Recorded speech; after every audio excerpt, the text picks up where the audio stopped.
bien Marlène, ouais. Ça commence par les magazines, après voir les belles tenues, les beaux maquillages, ça fait rêver et puis ça donne envie. Savoir que derrière tout ça, il y a un monde de la nuit, un monde de la drogue, un monde de l'alcool et que je trouve effectivement qu'il faut les dénoncer. On fait croire à des jeunes gens souvent, à des jeunes femmes mais à des jeunes hommes aussi, que demain, ils seront des vedettes. Il était convenu qu'ils me fournissent 1 million de francs pour 2 mois de tournage.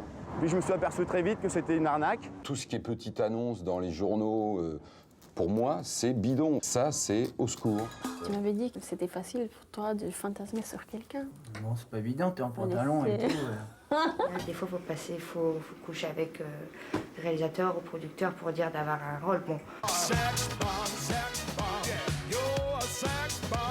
Ça me fait rêver, moi. C'est un milieu qui m'a toujours attiré.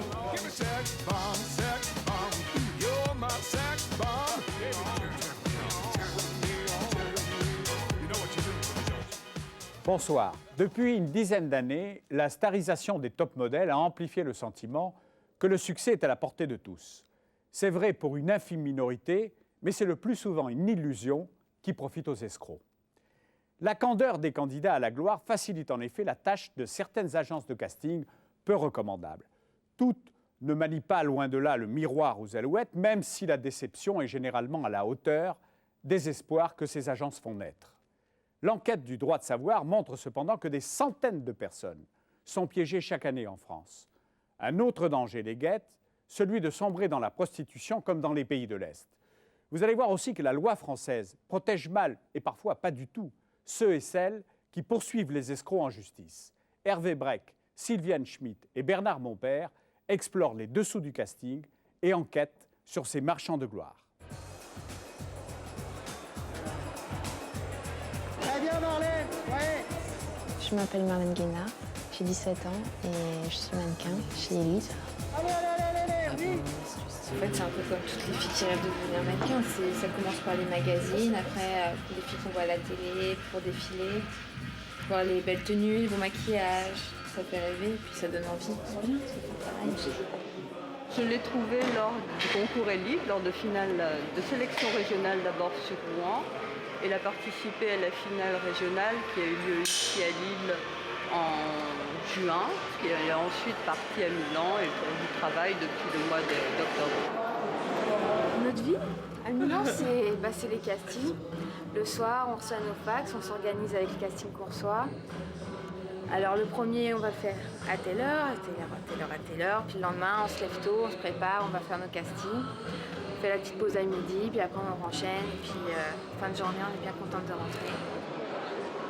Elle a un potentiel, maintenant il faut qu'elle le cultive, il faut qu'elle travaille beaucoup quand même, parce que le métier de mannequin est un métier très difficile malgré tout. Aujourd'hui pour Marlène, séance photo lors d'une soirée organisée par le magazine Marie-Claire.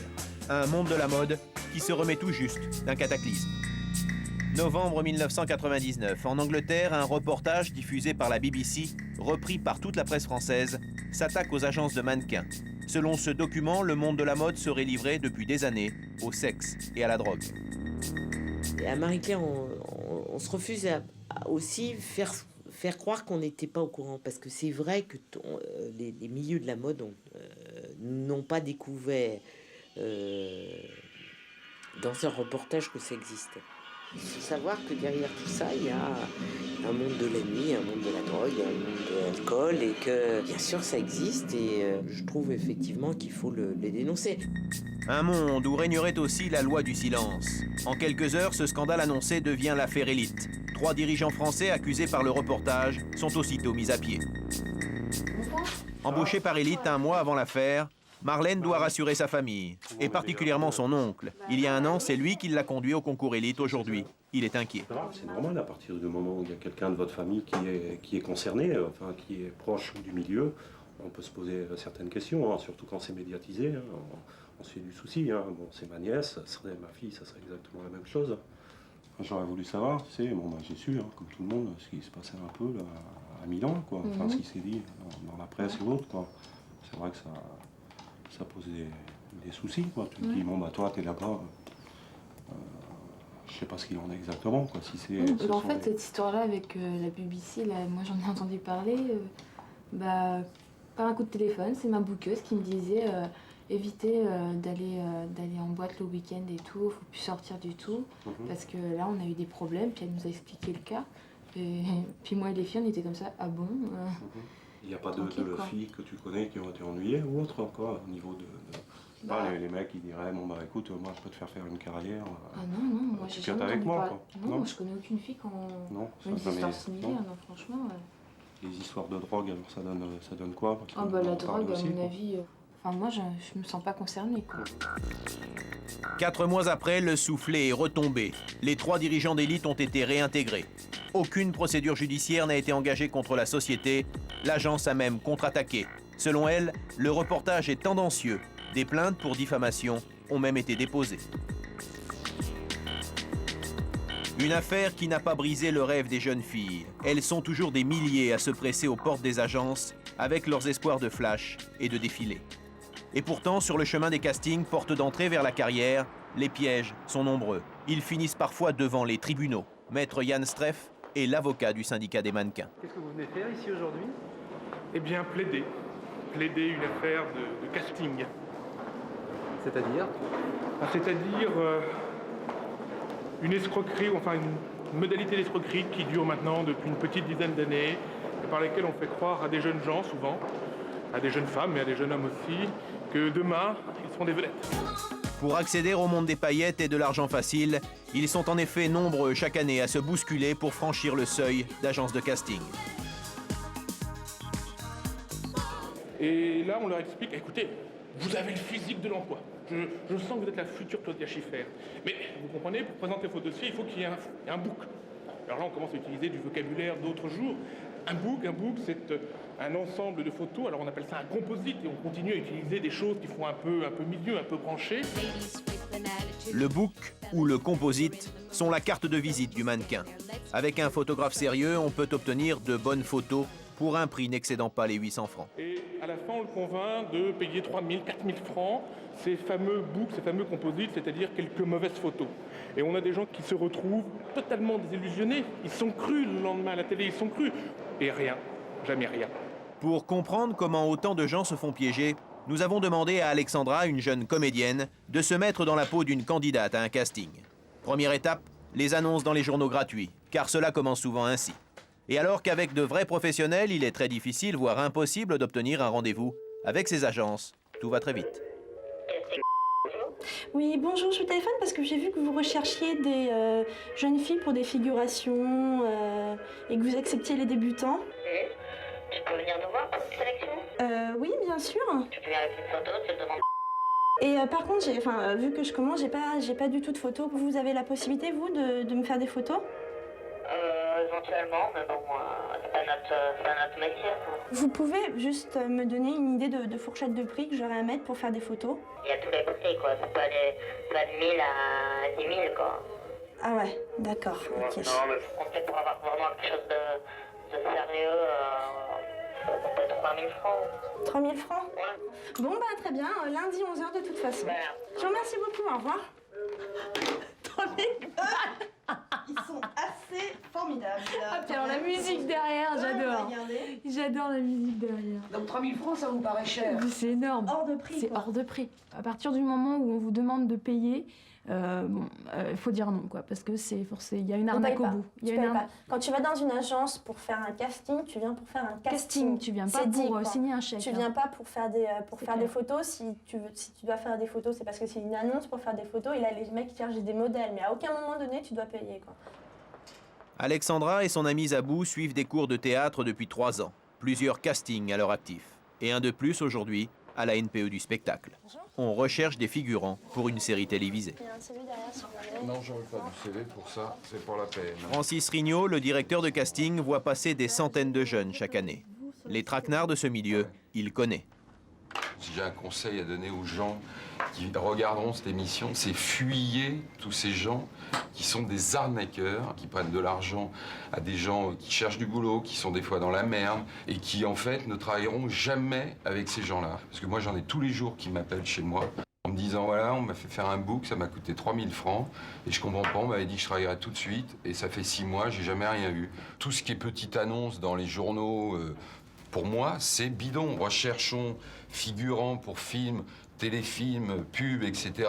Tout ce qui peut, vous voyez les annonces classiques, ça c'est au secours. Ces pratiques relèvent bien souvent de l'escroquerie et la justice les sanctionne rarement. Nous sommes même contraints de masquer noms et coordonnées car ces agences n'hésitent pas à poursuivre au tribunal ceux qui les dénoncent. Le rendez-vous avec l'agence bidon fixé par téléphone quelques jours plus tôt est arrivé. Alexandra s'y rend avec l'une de nos journalistes équipée d'une caméra cachée. Elle va se faire passer pour la tante de la jeune comédienne. Ici, tout est étudié pour donner l'impression au client qu'il est dans l'antichambre du Star System. Musique de fond, photo au mur. Alors, Alexandra, qu'est-ce que ça t'intéresse plutôt? Le cinéma, la pub? Ouais, moi, mon envie, vraiment, je veux faire du cinéma, quoi, c'est clair. Je sais que t'es débutante, je sais que t'as pas d'expérience, mais tu peux te débrouiller quand même. C'est un texte. Tu le lis d'ici jusqu'ici. Une fois pour toi, après ça pour moi. L'interlocutrice d'Alexandra lui propose de passer un bout d'essai. Elle a quelques minutes pour répéter. Si elle réussit cette épreuve, elle pourra accéder au casting de l'agence. Non, j'ai pas du tout de photos, j'ai rien. C'est le piège qui s'amorce. La commerciale s'inquiète qu'Alexandra n'ait pas de photos et au cours de l'entretien, la question revient avec insistance. T'as aucune photo de toi? Non, c'est pas du tout. T'es débutante, ça va commencer de la figuration, c'est 400 francs, 500 francs la journée. Silhouette, c'est 1000 francs, ça dépend toujours. La meilleure paye, c'est la pub, c'est normal. Voilà. Étape suivante. On fait miroiter à la comédienne ses futurs cachets de 400 à 1000 francs. Des sommes suffisantes pour faire rêver une étudiante. Les fax, placardés au mur, accréditent l'idée qu'il y a beaucoup de rôles à prendre. La jeune fille n'a plus qu'à réussir son bout d'essai. Avec la rage. Ça marche. Vas-y. La rage. Vous savez ce que c'est, la rage? Non. Non, vous pouvez pas savoir. Pour vous, tout est pareil. Les jours succèdent aux jours, les années au mois, il ne se passe rien. Mais le pantin a cassé ses ficelles. Il est libre. Libre, libre. Alexandra, je suis 80% à taxer. L'employé de l'agence va alors porter le coup de grâce. Alexandra est acceptée, mais elle n'a pas de photo. La commerciale abat ses cartes. Avant de pouvoir travailler, il va falloir payer. De toute façon, vous savez déjà comment ça se passe. Moi, je suis le producteur. Je peux pas envoyer le CV. Lui, il a besoin des photos. Est-ce que tu sais ce que c'est un bouquet décomposite, Alexandra? Un book, c'est là où c'est plusieurs photos, c'est ça? Donc, oui, un book, c'est composite, c'est ça. Tout ce que tu vois ici sont des composites. Alexandra, c'est ça qui te faut. Je te montre les formules qu'on a pour les photos. Voilà, ça c'est les formules qu'on a, ça c'est la formule noir et blanc, ça c'est la formule couleur la moins chère. Alors, c'est combien? Parce que là, on arrive aux choses sérieuses. De toute façon, tu as la possibilité de payer 3 fois. Je te conseille celle-ci, Alexandra. À 4000, combien? 4290. Tu peux payer 3 fois, ça fait 1400. Ça dépend. L'argument ultime, pour réaliser les photos du book, qui permettra l'accès au casting, l'agence accorde des facilités de paiement. À ce stade, beaucoup de candidats signent des chèques. Alexandra, elle, demande à réfléchir. L'entretien n'a pas duré plus d'une demi-heure. Alors, t'en penses quoi, toi? Je pense que c'est une arnaque énorme. Elle vend vachement bien son truc. Elle le vend vachement bien. Elle le vend bien parce qu'elle t'oblige pas à payer tout de suite. Elle te parle pas d'argent tout de suite. Elle te fait rêver. Elle te montre qu'elle est sérieuse dans le sens où elle te dit qu'elle n'accepte pas n'importe qui. Elle te montre bien qu'elle travaille avec des gens parce qu'il y a les fax qui sont au mur. Elle le vend super bien. C'est clair que quelqu'un qui n'a pas du tout d'expérience, qui veut y arriver, qui tombe face à une nana comme ça, qui en plus au premier abord est quand même plutôt sympa, plutôt agréable, tu tombes dedans direct. Et ils sont nombreux à plonger. Aujourd'hui, c'est cette même agence qui comparaît en correctionnel pour publicité mensongère. La justice lui reproche de tromper ses clients en leur laissant espérer un travail. En réalité, l'agence réalise et vend des photos hors de prix. J'ai répondu à une annonce figurant dans le journal, me proposant du travail dans la figuration. Donc je m'y suis présentée, j'ai rempli un dossier, j'ai versé 2000 francs pour obtenir mes composites ainsi que mes photos. Je n'ai eu que les photos et nullement les composites. Les photos étaient de mauvaise qualité. On m'a donné un pressbook avec un trou en première page, les photos noir et blanc, faites à la tireuse. Donc vraiment, c'était de l'escroquerie. Il n'y a pas d'autre mot, quoi. On a signé un contrat, on a déboursé 2900 francs de book. Après, ça m'a causé plein d'ennuis, des difficultés financières. Et j'ai même raté mon année scolaire. Ça vous a dégoûté? Complètement. De toute façon, je ne retournerai plus jamais dans cette voie. C'est bourré d'escrocs. C'est vrai que c'est des croyances et vous font monter au sommet et puis d'un seul coup, vous ne retrouvez plus la terre et vous êtes fait rouler complètement. C'est très dur. Le jugement va beaucoup décevoir les plaignants. L'agence elle-même n'est pas condamnée. Seul l'ancien directeur commercial écope d'une amende, 126 000 francs, soit 10 jours d'activité de la société.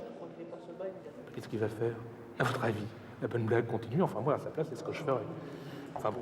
En général, dans ces affaires, les dommages et intérêts couvrent à peine les frais d'avocat, mais ces indemnités sont rarement versées. Un mois plus tard, l'agence incriminée est toujours en activité.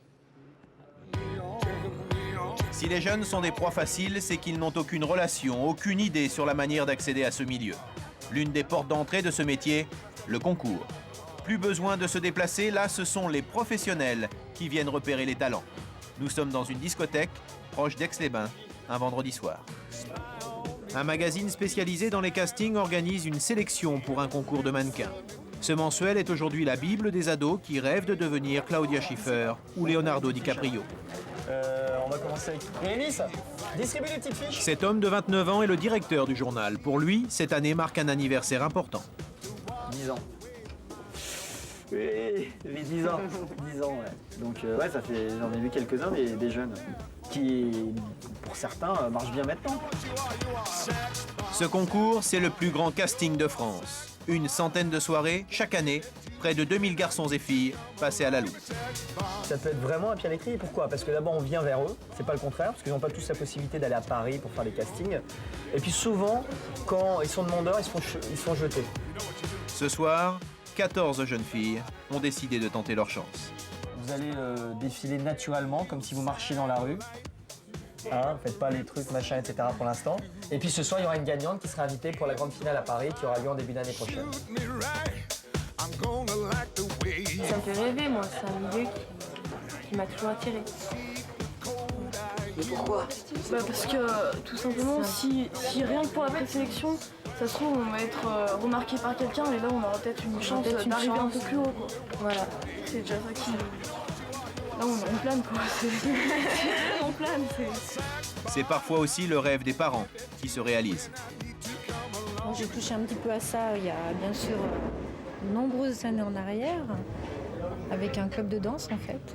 Donc j'ai fait un peu de défilé de mode, de choses comme ça. Et c'est vrai que moi j'aimerais bien que ma fille arrive à quelque chose parce qu'elle en a envie d'une part. Bien sûr, c'est pas moi qui la pousse. Hein. Moi la mienne, elle s'était présentée à Miss Camping cet été. Et puis bon, ça a été très dur, parce que c'était pour s'amuser, quoi. Ça a été très dur, et puis bon, elle s'est quand même présentée. Puis là, cette fois-ci, quand elle a vu cette petite annonce, elle n'a pas hésité, quoi. On va commencer tout de suite. Alors soyez indulgents avec les demoiselles qui vont se présenter. Ce ne sont pas des professionnels, et ce soir, elles ont décidé de franchir le pas et de tenter leur chance. On commence avec la première candidate, elle s'appelle Isabelle. Sous vos applaudissements, s'il vous plaît. Isabelle, mesure 1m70, elle est née il y a 20 ans, en 79. Allez Gino, elle est née au mois de juin. Elle a les cheveux au burnes, les yeux verts, elle est célibataire. Deuxième candidat du casting 24 ce soir, voici Vanessa qui habite dans le 38 en Isère, à côté de Grenoble. Elle mesure 1m70, Vanessa. Elle est passionnée de mode et de mannequinat et elle est très motivée. Mensuration 85, 65, 90. Voici la dernière candidate à très vite, voici Coralie qui habite dans le 73 à Saint-Thibault.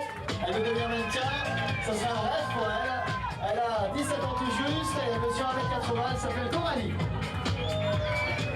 Coralie, c'est important qu'elle soit là, t'es comme... Ah oui, oui, oui. Ça me redonne confiance, ouais. C'est vrai? Ouais. De toute manière, on a toujours cru en elle. Hein. Elle va gagner, c'est obligé. Non, peut-être pas, mais... Non, faut partir optimiste, manière. Ouais, c'est vrai. Tu perds, t'as rien perdu, quoi. T'auras essayé. Il est interdit de regarder les fesses des jeunes filles, merci messieurs. Épreuve finale, le maillot de bain. Les critères d'appréciation évoluent. Dans le sillage de Laetitia Casta, les professionnels redeviennent sensibles aux formes. Quatrième candidate, elle s'appelle Coralie, elle habite à Saint-Thibault dans le 73. Coralie! Coralie! L'heure du vote. Dans le jury, un photographe de mode, un ancien mannequin, mais également des personnalités locales. La gagnante de ce soir. Alors les critères sont très simples, c'est d'abord et avant toute chose la photogénie, puis après le reste. Et pour ces critères, nous avons le plaisir de vous annoncer que la gagnante s'appelle Coralie. Coralie gagnante ce soir. Coralie, félicitations, cadeau. Bravo. Coralie, oh putain, c'est bien. Bon ça c'est les émotions, c'est normal. La pression, les émotions. Alors Coralie, tu seras parmi nous à la finale. Tu viendras, ça sera en début d'année prochaine. Tu vas recevoir un petit courrier avec et tu viendras nous rencontrer là-bas à Paris. D'accord? Pour Coralie, le chemin est encore long. Dans quelques semaines, elle montera donc à Paris pour la demi-finale. Ce jour-là se retrouveront les gagnantes de toutes les sélections régionales. Car un bon casting aujourd'hui, c'est souvent une épreuve de longue haleine, où les raccourcis sont rares et où jouer seul peut comporter des risques. Depuis des années, les amis de Pascal disent de lui qu'il a une gueule pour le cinéma.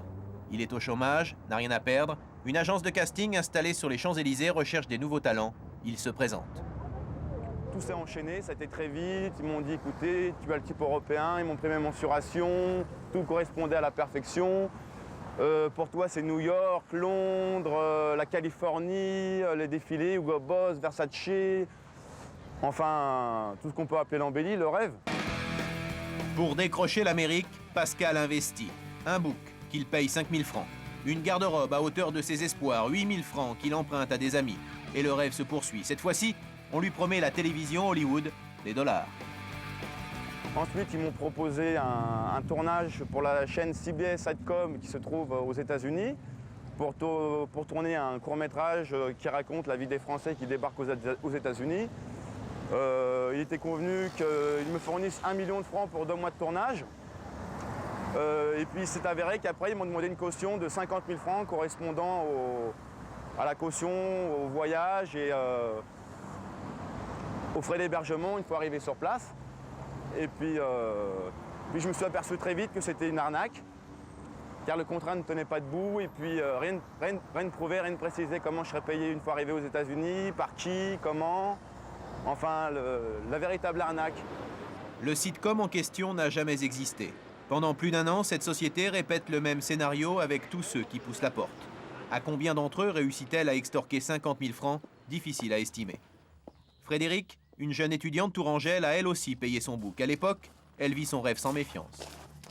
J'ai reçu un coup de téléphone de la bookeuse, entre guillemets, qui me dit, voilà, on a besoin de 3 filles pour faire un échange avec une agence des États-Unis qui s'appelle...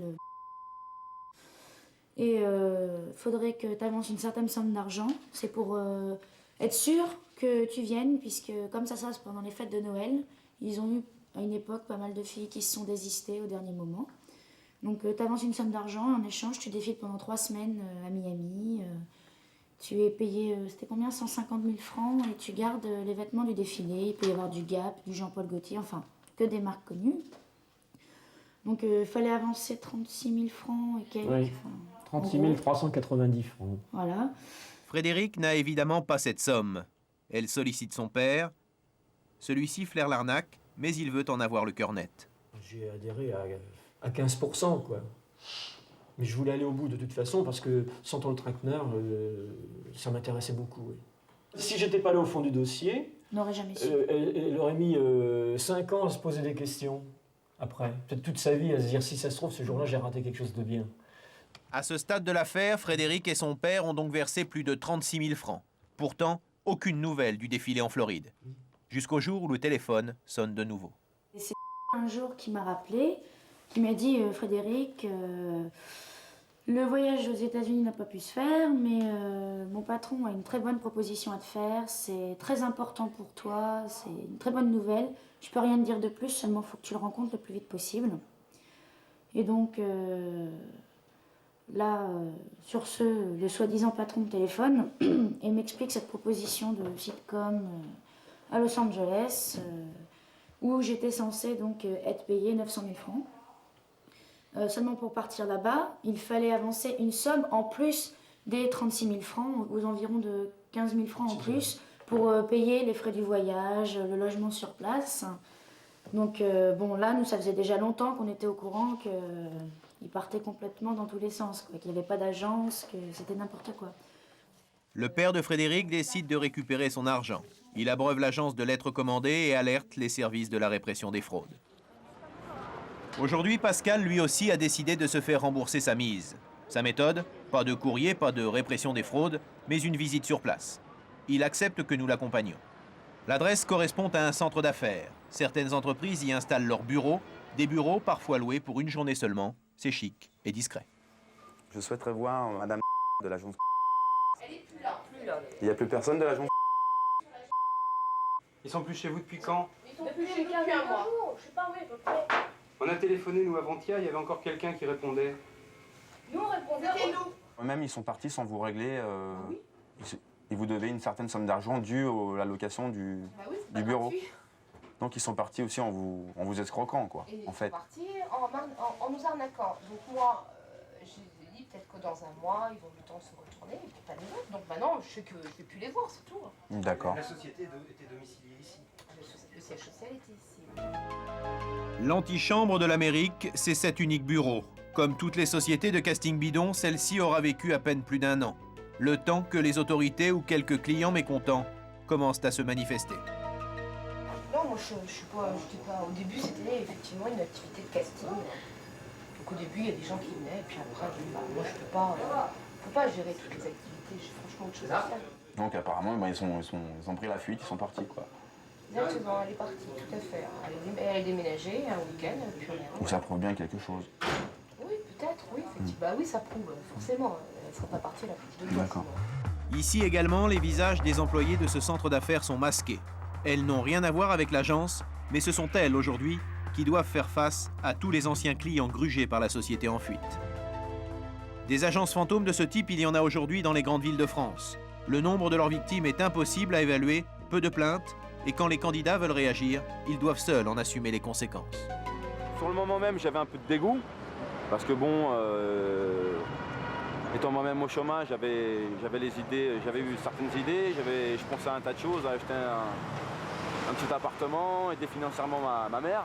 Et puis après, j'ai eu la surprise que tout ça, c'était un rêve inutile.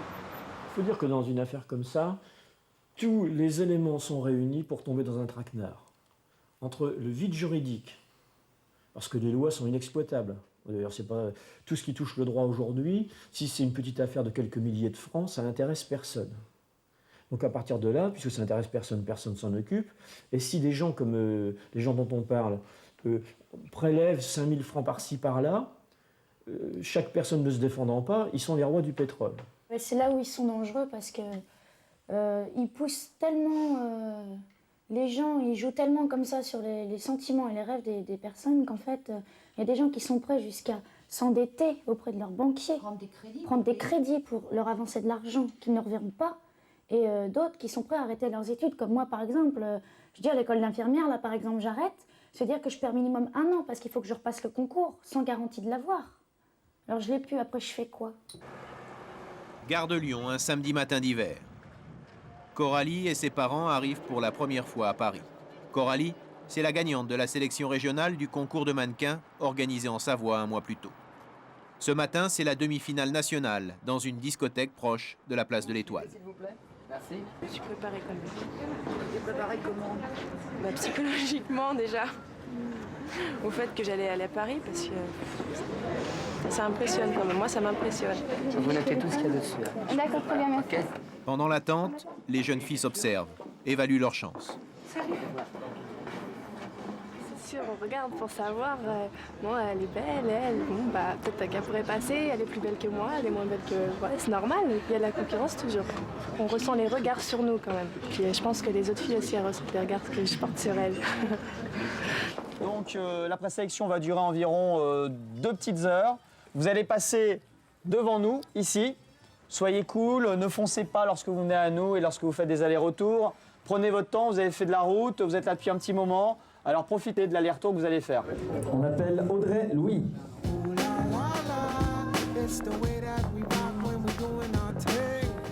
La première sélection, c'est en tenue de ville. Ça va Audrey? Bonjour. Alors tu as fait le concours quand? C'était au mois de mai.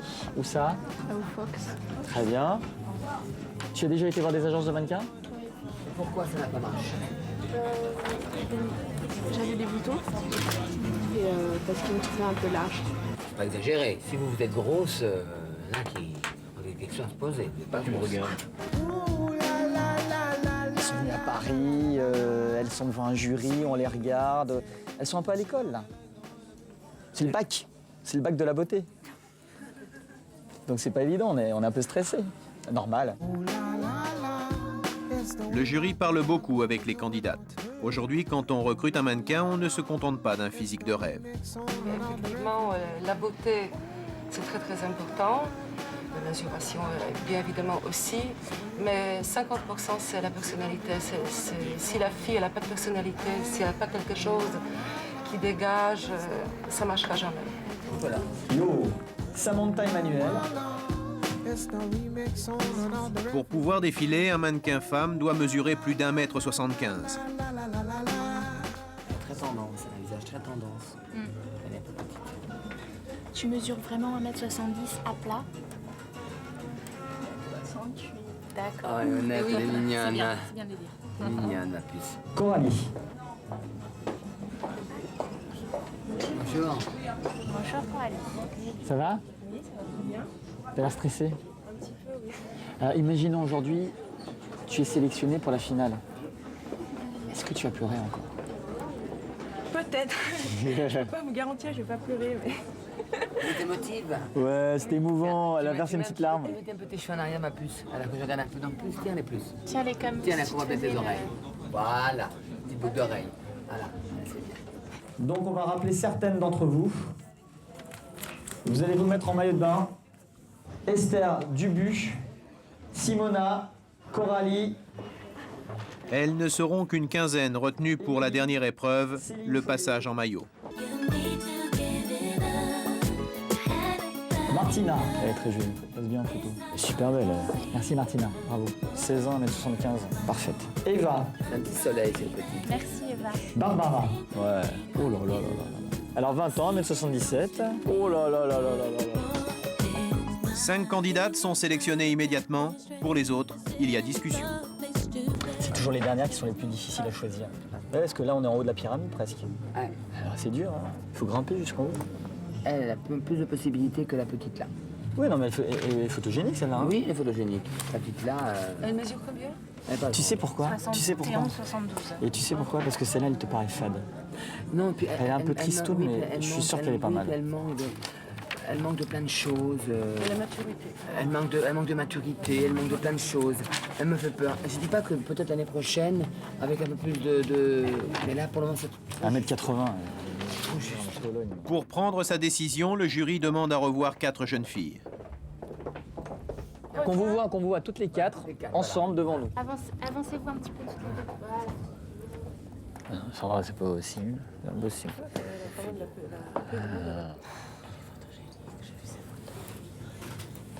Bon alors, qu'est-ce qu'on fait alors? Moi je reste sur ma position. Moi aussi, moi je suis là. C'est quoi la position? Bah vas-y. Non mais... On va les faire partir là parce que c'est... Non, attends, sois pas gêné, ça va, elles font un casting. C'est vrai, c'est important. Et la blonde, tu l'as vu? T'as vu qui est là? Non mais ok, à ce moment-là, elle est extra. Non.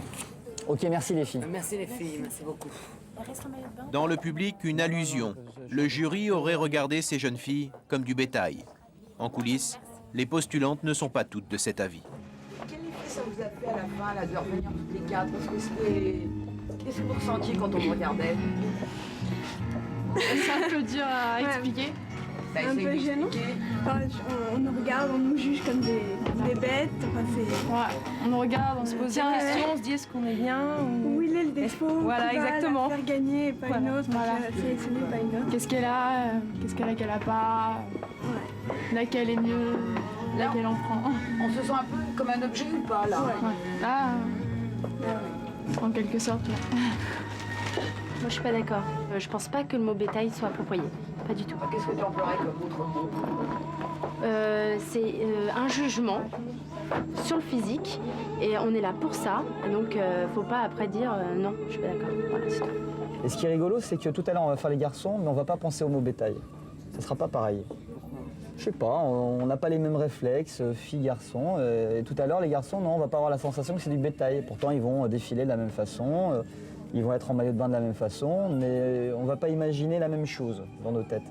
Et pourtant, le principe est exactement le même. Ces jeunes gens participent à un concours de beauté en quelque sorte, donc ils montrent leur physique. Alors je vais demander donc aux filles sélectionnées de venir ici, les unes à côté des autres. Il y aura une séance photo tout à l'heure, il y aura leur photo dans le prochain numéro de et puis la finale, ça sera le 23 mars prochain. Alors je demande à Karine Jalabert de venir, Martina également qui peut venir, Eva et Julie Filio. Le jury ne retient que 7 jeunes filles. La finale aura lieu devant des professionnels de la mode. La sélection doit donc être crédible. Pour les perdantes, un moment difficile, un rêve qui s'effondre. Ben voilà, bien déçu. C'est vrai. Ouais. Pourquoi? Parce que ça fait rêver et puis au final on n'a rien. Et vraiment à ce point-là? À ce point-là? La seule chose peut-être désagréable à un moment donné pour moi, c'est la déception des gens. C'est qu'ils s'en vont et ils nous tiennent pour responsables de certaines choses. Je trouve que l'accueil aurait dû être différent. Peut-être que si l'accueil avait été différent, si la chaleur humaine avait été là et qu'on ne les avait pas traités vraiment comme de jolis objets qu'on fait défiler, peut-être qu'il y en a certaines qui se seraient montrées beaucoup plus sûres d'elles et qui auraient donné une image différente et que ça aurait pu changer les choses pour elles. C'est vrai qu'on est là, ils nous regardent un peu bizarrement. Ça, au début, le regard est différent et à la fin, pour certaines personnes, il est presque haineux, presque. Certaines candidates préfèrent en sourire. Dans ce milieu-là, il y a souvent des déceptions, mais ce ne sera pas ma dernière. C'est pas la première fois, ce ne sera pas ma dernière fois. Bon, des fois on gagne, des fois on gagne pas, c'est pas grave. Mais c'est mieux quand on gagne. T'es marrant, t'es marrant. Merci à tous. Pour les jeunes filles en route pour la finale, le rêve continue. Mais les castings, ça ne conduit pas seulement sur les podiums. Parfois, le terminus, c'est le trottoir. Depuis quelques mois, des dizaines de jeunes femmes se retrouvent le long des boulevards de Strasbourg. Un phénomène relativement nouveau et une constante, toutes ces filles viennent de l'étranger. Vous avez passeport? Vous avez photocopie? Oui. Pourquoi photocopie? Pas bon photocopie? Ah, ça c'est bon. En moyenne, le soir, il y a entre 40 et 50 filles de l'Est. Et par an, on peut dire qu'on en voit à peu près 300-400 à Strasbourg qui passent. Le commissariat. L'an passé, la police a fait tomber un réseau de proxénètes qui exploitaient des filles venues de l'Est. À l'époque, l'une d'entre elles avait déclaré aux policiers qu'elle rêvait de devenir modèle. Ben voilà, la photo de Maria. Donc c'est une jeune fille qui faisait partie d'un groupe de prostituées tchèques qui s'était établi à Strasbourg. Il faut savoir que ces filles avaient vécu l'enfer. Elles avaient été enlevées en République tchèque ou en Slovaquie. Elles étaient passées dans les mains de proxénètes tchèques. Elle nous avait dit qu'elle avait été revendue de l'ordre de 11 000 francs. Et elle avait dû travailler en plus pour payer elle-même le prix de cette revente. Pour comprendre l'itinéraire qui conduit d'un casting à la prostitution, nous sommes partis à la recherche de Maria. Prague, l'ancienne capitale de la Tchécoslovaquie, dans un petit village du nord de la Slovaquie. Sortie d'affaires grâce à Marian, un homme à la tête d'une association locale en lutte contre le trafic d'êtres humains. Il nous confirme l'existence de faux castings organisés par des proxénètes et le mode de recrutement par la presse. C'est le journal régional, oui. Dans un numéro, il y a 4 annonces qui parlent de recrutement des filles. Par exemple ici, l'agence organise casting pour les modèles. Ce sont des annonces pour que les filles deviennent des mannequins, des danseuses. Mais en réalité, bien sûr que c'est différent. C'est la publicité qui dit que c'est le travail bien payé. Mais après, la réalité, c'est comme l'histoire de Maria. Maria aussi a donc répondu à l'appel de ces propositions mirobolantes. C'était il y a 2 ans. Elle s'est rendue à l'adresse indiquée. Surprise. Je pensais qu'il s'agirait d'une agence. En fait, ce n'était pas une agence, mais un appartement privé, tout à fait ordinaire. Malgré ses craintes, Maria est d'accord pour revenir dans le quartier du rendez-vous. Effectivement, drôle d'endroit pour un casting. Ah oui, c'est là, nous arrivons à l'immeuble où tout a commencé. Vous êtes venu ici, vous croyez vraiment aller à un casting sérieux? Ben oui, je le pensais, j'avais confiance. Nous n'irons pas plus loin. Maria vient de reconnaître le père d'un de ses bourreaux, membre, selon elle, de la mafia locale. Elle a peur, elle se cache, nous demande de partir. C'est seulement plus tard qu'elle accepte de nous décrire l'appartement du casting. C'est sûr, c'était un peu bizarre. Mais il y avait tout de même quelques affiches au mur. Des photos. Certaines avec des femmes nues. Ils ont aussi fait quelques photos de moi. Mais bon, je ne me méfiais pas. C'est vrai que j'étais un peu effrayée, mais j'étais aussi heureuse de commencer une nouvelle vie. Mais la nouvelle vie tourne au cauchemar, dans une maison de passe perdue en pleine forêt slovaque. Là, derrière ces vitres, il y avait aussi des pistes de danse et des salons érotiques pour les clients.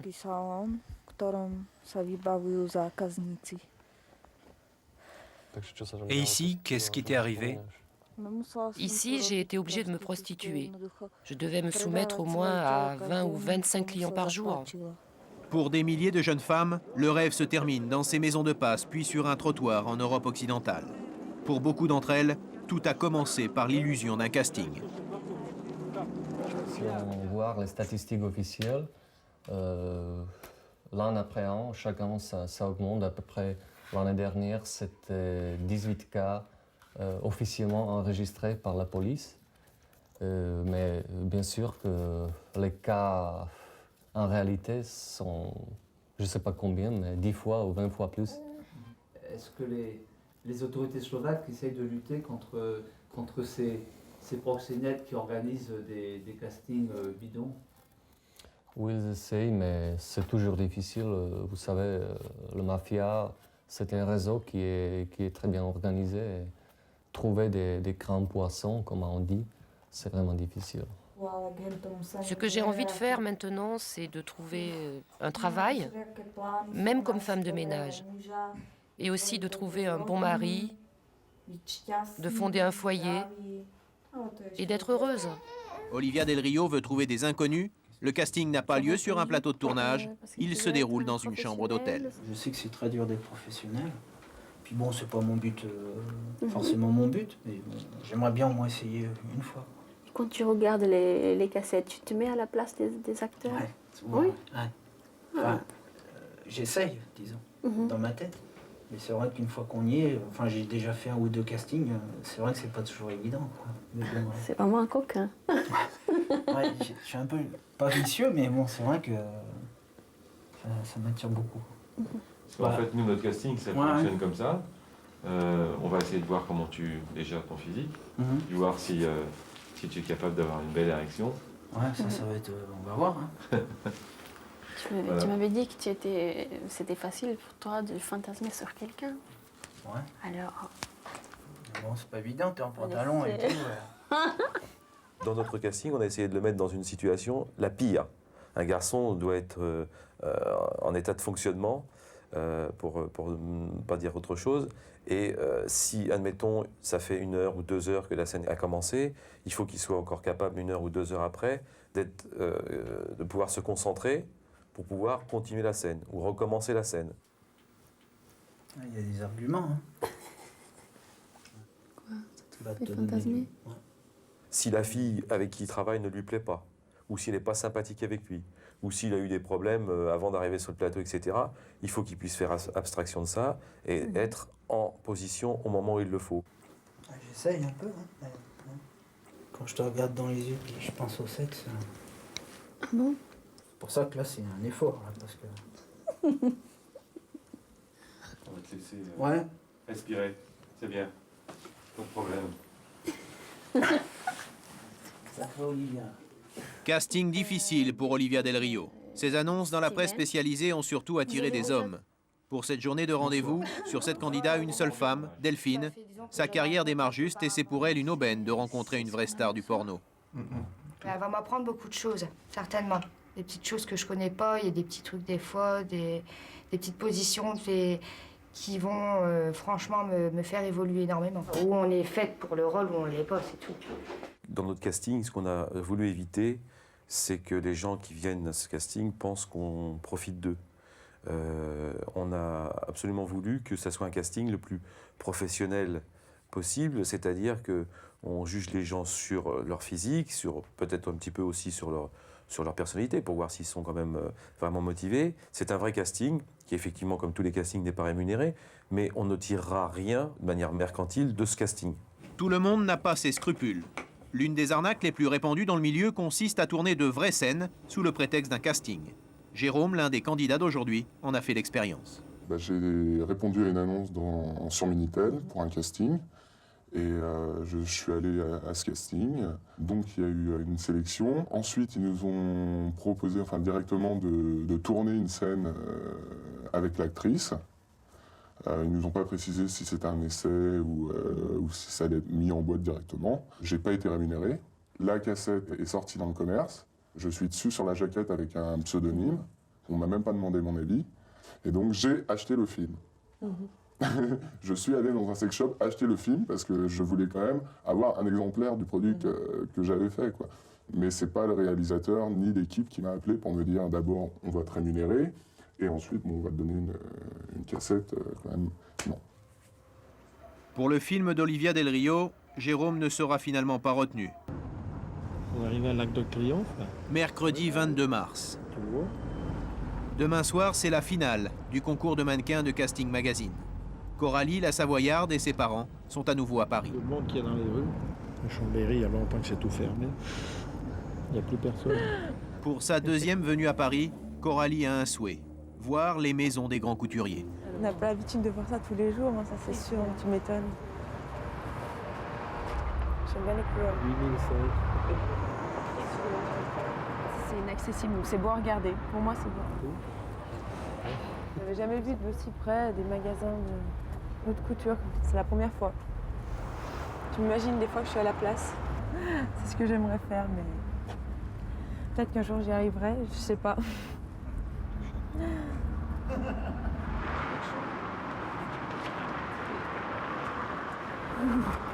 On se demande si c'est bien réel. Si c'est bien réel, parce que c'est allé très vite. Au début, elle s'est présentée, on s'est dit on va faire une petite soirée en discothèque sympa. Puis à l'annonce des résultats, quand ils ont dit la finaliste Coralie, alors là, moi tout de suite, je me suis dit bon, la finaliste, ça veut dire Paris. Et ça marche, hop. Et on revient. On revient, ça commence. Et on fait au coup par coup. On improvise.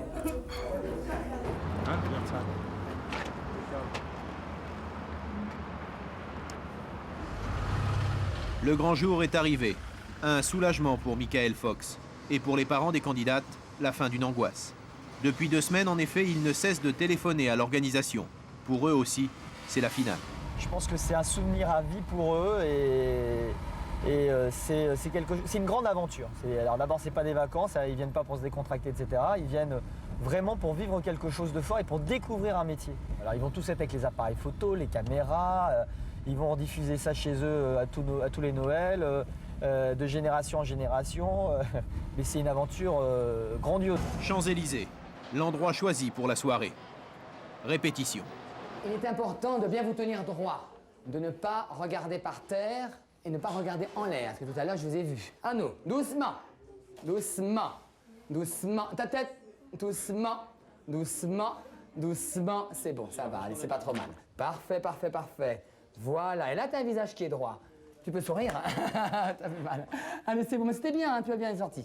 T'en es bien sorti. Je suis en train de préparer le défilé, leur expliquer un petit peu les ABC du défilé, ça veut dire faire attention à leur démarche, à leur allure, ça veut dire de descendre des escaliers, c'est quand même très très très dur, donc il faut qu'ils fassent naturellement, qu'ils ne baissent pas la tête, qu'ils la montent pas, qu'ils restent au même niveau, tout en faisant attention aux marches, donc c'est quand même très très très dur ça. Et attention, regarde, chose qu'il ne faut pas faire, tu vois, t'es là. Tan, tan, tan, tan, tan, tan, tan, tan. On était des majorettes à la comment, hein. Allez, on y va. Vous avez combien de temps pour inculquer à ces jeunes qui sont débutants les bases du métier? En quelques heures pour leur inculquer les bases. Et voilà, en inculquant les bases et en répétant le show. Donc, au fur et à mesure, je leur dis les ABC, les petites choses qu'il puisse y avoir au niveau du défilé. Place aux filles, vas-y ma puce. Vas-y tout de suite. Allez, au milieu, the middle, please. Et à la suite. Allez, together, please, together. Allez. Ah, disons, vous êtes beaucoup moins concentrés que les garçons, hein. Pas trop Miss, hein, les filles, hein. Je veux pas qu'on vous ait l'air de Miss France ou de Miss Région, hein. Je déteste ça. Elles sont un petit peu désorientées. Là, non, mon chéri. Ça, tu vas pas c'est là le jury. C'est là le jury. Ah oui, d'accord. Oui. Voilà, faut... Voilà. Allez, on y va. C'est pas un peu dur, là, pour des débutantes? Oui, il faut leur montrer que c'est... Attention. Mais si, il faut leur montrer quand même que c'est quand même un travail. Même si c'est des débutantes, il faut qu'elles travaillent comme des professionnels. Ça va leur inculquer un petit peu les ABC du métier. Et si elles ne sont pas faites pour ça, elles comprennent tout de suite. C'est-à-dire qu'il y a très peu qui sont là ce soir qui vont réussir, hein, dans leur métier. Là. C'est-à-dire sur le nombre, il y en a très peu. Non, le jury est là. Voilà, vous voyez. Voilà, vas-y. Aussi qu'elles aient un peu de jugeote, parce qu'il y en a qui n'en ont pas du tout. Je ne parle pas pour celles qui sont là, hein, je ne me permettrai pas, je ne les connais pas suffisamment. C'est là. Vous voyez, déjà, elle n'a pas de jugeote, elle. Allez, on y va, allez, go. Il est dur, il est comme ça, il les pousse, mais c'est toujours avec les bons sentiments. Justement, le but, quand on fait un concours comme ça, c'est de faire le métier de mannequin. C'est le but. Donc, automatiquement, je dois avoir la même exigence. Même des fois, je suis même plus dur. À 4 heures du défilé, tout le monde est tendu. Où tu vas? Oh! Là, le nom d'un chien! Attendez qu'elles arrivent! Soyons concentrés! Attendez, mademoiselle, je vous demande pas de sortir. Faut qu'on puisse vous voir. C'est vrai que vous avez ces poursuites qui vous emmerdent, je sais bien la vie, parce que avec vos yeux, vous avez mal, c'est pas de votre faute. Essayez de switcher avec les lumières. Ça vous fait mal aux yeux. Mais posez, on vous voit pas, les puces, on vous voit pas. On vous voit pas. C'est sérieux ce qu'on fait là. C'est pas l'élection de Miss Bouches-du-Rhône. C'est quand même un concours international. Finale. Alors encore une dernière fois, la pause finale dans le fond. 19h. Pour toutes les candidates, maquillage et coiffure. La dernière ligne droite. La pression commence à monter là, hein, gentiment mais sûrement. Eva et Julie, deux sœurs de 15 et 16 ans. On les dit favorites pour le concours, elles sont décontractées. Bah là, ça va. Non, franchement, ça va. Ça va. Peut-être que dans 1 heure ou 2, ce sera moins détendu, mais là, pour l'instant, ça va.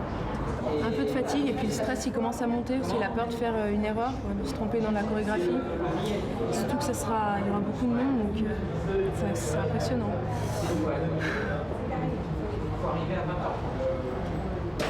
Moi, je suis fatiguée. Je veux dormir.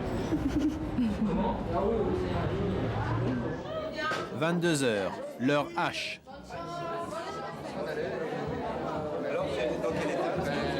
Là, on est un peu stressé quand même, ça va moins bien que tout à l'heure. Oui, si, ça va plus bien. Mais ça va aller.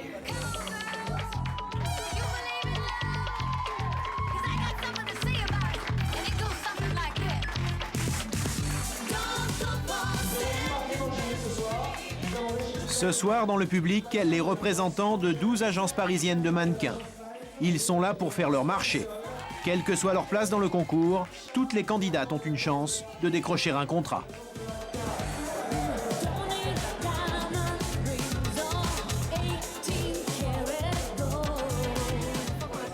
Ça enlève un poids. Mais il en reste encore, donc ça ira mieux à la fin, je pense. Au total, 3 passages dans des tenues différentes. Des tenues mises à disposition par de grands couturiers. Tous les ans, c'est un pro de la mode qui préside le jury. Cette année, Jean-Charles de Castelbajac. Pour la gagnante est Julie.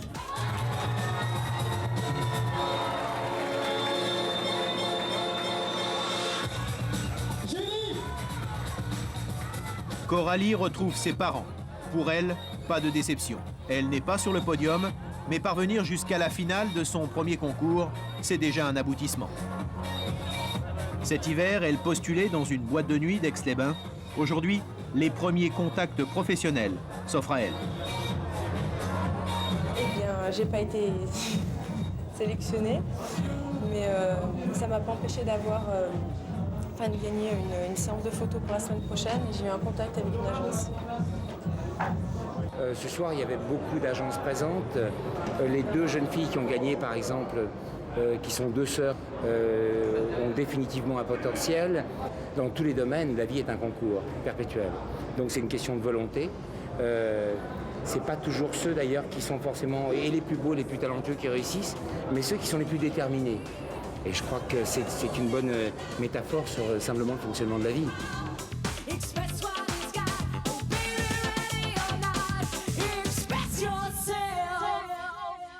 Dans ce reportage sur les dessous du casting, vous avez pu voir des filles de l'Est piégées et en danger de prostitution. Or, depuis plusieurs semaines, une équipe du Droit de savoir parcourt les pays d'Europe de l'Est où l'on vend de la marchandise humaine. Des femmes qui sont achetées, vendues, voire tuées comme du simple bétail. Cette nouvelle traite des Blanches atteint aussi la France et la Belgique.